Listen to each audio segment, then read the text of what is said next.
Hello, everyone. Today, I'll share some practical tips on succulent care to help your plants grow healthier and more beautiful. First, let's talk about sunlight. Succulents originate from arid regions and thrive in bright light, so they need at least 4 to 6 hours of direct sunlight daily. If they are kept in a dim environment for too long, their leaves may become elongated, their colors may fade, and they might grow leggy. If you're growing them indoors, place them on a south-facing windowsill to maximize natural light. If natural light is insufficient, you can supplement with grow lights to ensure proper growth. Next, watering. Succulents have shallow root systems and don't require frequent watering. The key rule is to water thoroughly when dry. Wait until the soil is completely dry before watering again.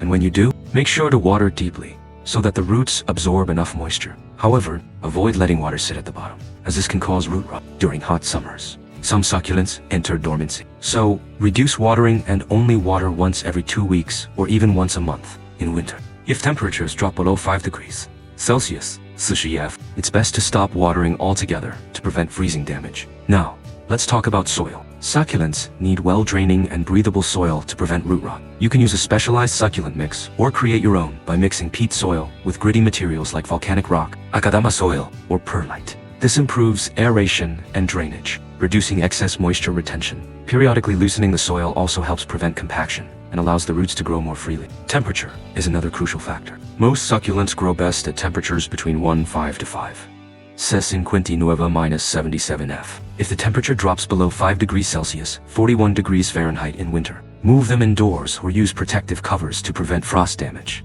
In summer, if temperatures exceed 35 degrees Celsius, 95°C, succulents may get sunburned or go dormant, so provide some shade and increase airflow to keep them cool. Lastly, pruning and maintenance. As succulents grow, some leaves will naturally dry out or become leggy. Regular pruning helps maintain their shape. Use tweezers or your fingers to remove dead leaves from the base to improve airflow and cleanliness. If a succulent grows too tall, you can trim the top to encourage side branching, making the plant more compact and full. Additionally, occasional fertilization can help with growth. Apply a diluted succulent fertilizer once a month during the growing season, but avoid overfeeding to prevent fertilizer burn. That's all for today's succulent care tips. By mastering these key aspects, sunlight, watering, soil, temperature, and pruning, your succulents will stay healthy and thrive. If you found this helpful, be sure to follow us for more tips. See you next time.